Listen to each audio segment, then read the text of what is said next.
Just tell me a bit about the West Highland Way run that you're going to be doing. It's an area that Doug knows quite well. He grew up in. It's beautiful, actually. It's across Scotland. It's a 96-mile distance, which has 3,155 metres of elevation gain. As a course, it's very varied. You have a very interesting section along the side of Loch Lomond, which is very, very technical, which was a huge... Technical does not describe it, mate. There's like rivers that you wade through. There's things you climb over. 3,000 metres is three Snowdons. What inspired you to do it again? Second half of the whole trail is where I come from in Scotland. It's something I know really well. And some of those sections are probably, especially the bit that goes through Glencoe, is probably my favorite place in the world. So it's very special to me. It's, going home. In social media, people talk about successes, and it's all about success. Look at me, I'm anti-great, but no one talks about failure. And we went and did it last October. We had 20 hours of torrential rain. The trail was flooded. I ended up with, feet that, weren't very attractive, and Mike and the crew had to stop me carrying on. It was a bit of a mess. Yeah. But actually, out of that failure comes huge learnings, and those learnings we'll put in place, for this year. And, that sort of feeds into the charities, in that, the charities are focused on two key areas that affect everybody, not just in the events industry, but everybody in society, which is around mental health and cancer. And sure. Actually, one of the charities, which is very personal to me, actually deals with teenagers who have got anxiety, and basically the charity get them to work in a garden to help them deal with their issues. And actually, that's really the message, is that actually everybody has failures in life. And it's not the fact that you have a failure, it's how you respond. It's what you learn from it. And, that's why we're going back to the West Highland Way. We failed, we've learned a lot, but this time we're going to do it. And I think you have to put failure into context. It's amazing to call 72 miles a failure in any respect, especially over that terrain and that length of time. And we'd been going, I think, over 24 hours, no sleep, just straight through the night. Awful weather, as Doug said.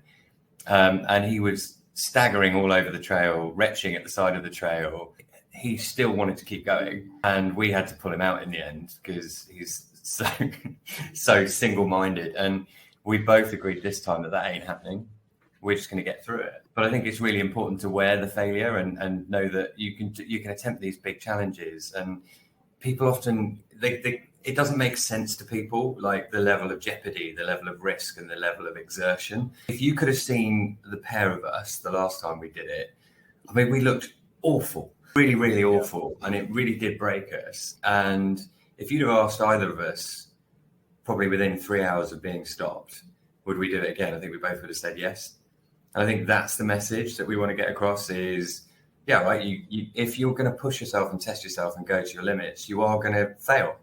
But that's where you learn, right? So, thank you. Talk to me about the charities. Talk to me about the beneficiaries. Yeah, well, they're split into two. So there's two smaller charities, which are very personal, and two bigger charities. Again, going for those two themes of mental health and cancer. And the Green Hub is the one I've just spoken to about. It's a small charity. My wife's heavily involved in it. It is very local to us here, and it is something that's going to make a massive difference to them, and I think that's really important. So if you like, we could run for lots of bigger charities, but it wouldn't be so personal. Sure. And Mike's got one personal one as well. Yeah, so the personal one for me is Birmingham Children's Hospital. So we've done a lot of work with them we run a lot of events in Birmingham, so we've become close to them. And they help 90,000 kids every single year. And I've been lucky enough to meet some of the kids whose lives have been saved and whose families have been, completely looked after, and they're, taken care of by these amazing hospitals. At a couple of our shows, we've had some of the kids come and open the show for us. So I've become very close to that charity, and it's really nice to be able to see the money that you're raising going directly into helping a sick kid. And I just don't think there's any greater motivation to that. And then I think the other two charities, we both had a second charity, which was Mind and Cancer Research, which again are very personal to the two of us. I don't suffer myself from mental health issues, but I remember speaking to an ultra runner who did, and they said that actually, you know, the physical pain that they have from actually doing these long runs is nothing in comparison to the pain they get when they're going through their challenges. And that really stuck with me, in that, you know, I understand the physical pain, but I don't understand that pain. So I can only imagine. And that's why I think, you know, mental health, especially, you know, since the pandemic, I think is something that actually we've got to continue to talk about and create awareness around. What motivates you, like during the challenge, given the physical, mental hurdles of sort of getting through it, I guess, at certain points? In terms of the motivation, I think there's a few things. So I personally like to find my limit and then keep going. I find that really the point when your body and your brain tells you to stop, and then the fact that you know you can overcome that, I find really interesting. I like to challenge myself, and I always like to try and see where else I can go next. So that's my personal motivation.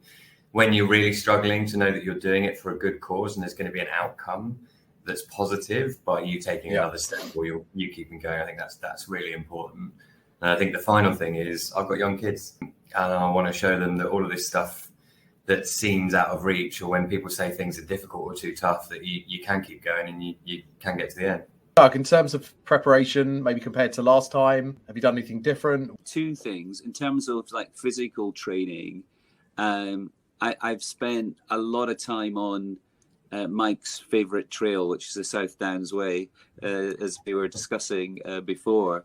And that's really to get a lot of elevation, and that's really what you need for the West Highland Way, because it's not linear. There's lots of stop, start, hiking, running, stopping, and you know, your body's got to get used to that. Instead of, you know, if you're running like a marathon, you're going consistently, and actually in many ways that's a lot easier.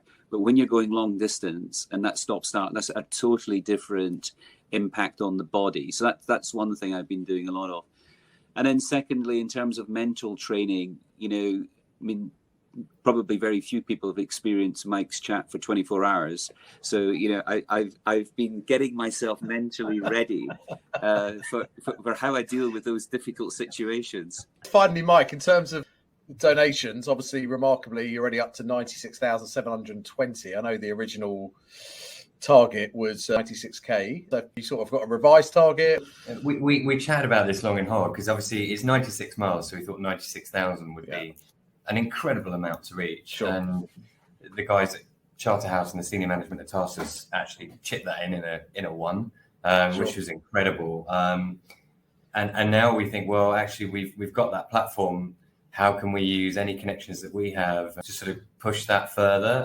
We'd like to get 120. We've changed the target. We put that down, and we think it's achievable. We're talking to people right now, but we need everyone that we know to sort of chip in. It's not just about those single big donors, but we also need anyone who can spare £10 or £2 or 96p, whatever it may be, to jump in as well. It's for an amazing cause. We're both very passionate about the four charities, and if you're watching this and you'd like to see us suffer, or you'd like to support what we're doing, or whatever it may be, or you just like the charities, please just put whatever you can. I'll put the link in the description, and people can obviously give via the Sports Giving website. So listen, guys, 1st of July, maybe I'll get you back on afterwards to see how you got on. We wish you the very best of luck, and look forward to celebrating your achievement.